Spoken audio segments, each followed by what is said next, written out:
आज के युग में आईपैड के कारण, कंप्यूटर के कारण, मोबाइल के कारण मेरी लिखने की आदत धीरे धीरे कम हो गई है।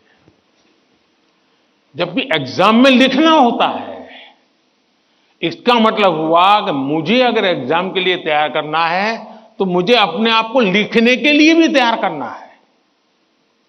आजकल बहुत कम लोग हैं जिनको लिखने की आदत है,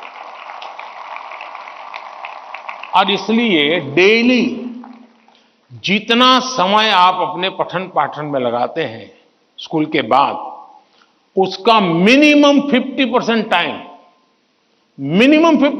टाइम आप खुद अपनी नोटबुक के अंदर कुछ न कुछ लिखेंगे। हो सके तो उस विषय पर लिखेंगे और 3 बार 4 बार खुद का लिखा हुआ पढ़ेंगे और खुद का लिखा हुआ करेक्ट करेंगे। तो आपका जो इंप्रूवमेंट होगा किसी की मदद बिना इतना बढ़िया हो जाएगा कि आपको बाद में लिखने की आदत हो जाएगी। तो कितने पेज पे लिखना, इतना लिखने में कितना समय जाता है, ये आपकी मास्टरी हो जाएगी। कभी कभी मन से विषय आपको लगता है ये तो मुझे आता है। जैसे आप मान लीजिए कोई बड़ा प्रसिद्ध कोई गाना सुन रहे हैं, गाना बज रहा है तो आपको लगता है ये गाना तो मुझे आता है क्योंकि आपने बहुत बार सुना है। लेकिन एक बार गाना बंद करके जरा कागज पे लिखो ना, वो गाना आता है क्या, तो पता चलेगा नहीं यार, सुनते समय जो मेरा कॉन्फिडेंस था, मुझे अच्छा लगता था और आता था, हकीकत में मुझे आता नहीं था। मुझे वहां से प्रॉम्प्टिंग होती थी, इसलिए मुझे वो लाइन याद आ जाती थी। और उसमें भी परफेक्ट शब्द के संबंध में जब बात आएगी तो मैं पीछे रह जाऊंगा।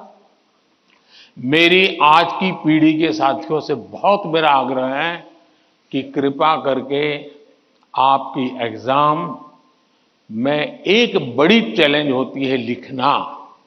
कितना याद रहा, सही रहा, गलत रहा, सही लिखते हैं, गलत लिखते हैं, वो तो बात का विषय है।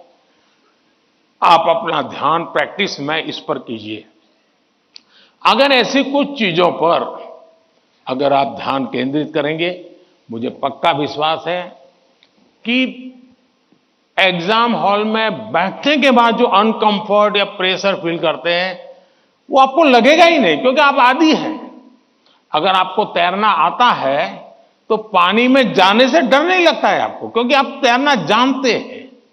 आपने किताबों में तैरना ऐसे होता है और आप सोचते हैं हाँ मैं तो पढ़ा था भाई, हाथ पहले ऐसे करते, फिर दूसरा हाथ, फिर तीसरा हाथ, फिर चौथा हाथ, तो फिर आपको लगता है कि हाँ पहले हाथ पैर पैर दिमाग से खप कर लिया, अंदर जाते ही फिर मुसीबत शुरू हो जाती है। लेकिन जिसने पानी में ही प्रैक्टिस शुरू कर दी, उसको कितना ही गहरा पानी क्यों हो, उसको भरोसा होता है मैं पार कर जाऊंगा। और इसलिए प्रैक्टिस बहुत आवश्यक है, लिखने की प्रैक्टिस बहुत आवश्यक है। और लिखना जितना होगा शार्पनेस ज्यादा आएगी, आपके विचारों में भी शार्पनेस आएगी। और अपनी लिखी हुई चीज को 3 बार 4 बार पढ़ के खुद करेक्ट कीजिए। जितना ज्यादा खुद करेक्ट करोगे, आपकी उस पर ग्रिप बहुत ज्यादा आएगी, तो आपको अंदर बैठ करके कोई प्रॉब्लम नहीं होगा। दूसरा, अगल बगल में वो बड़ी स्पीड से लिख रहा है, मैं तो तीसरे क्वेश्चन पे अड़ा हुआ हूं, वो तो 7वें पर चला गया। दिमाग इसमें मत खपाइए बाबा, वो 7 में पहुंचे, 9 में पहुंचे, करे न करे, वो पता नहीं, वो सिनेमा की स्टोरी लिखता होगा।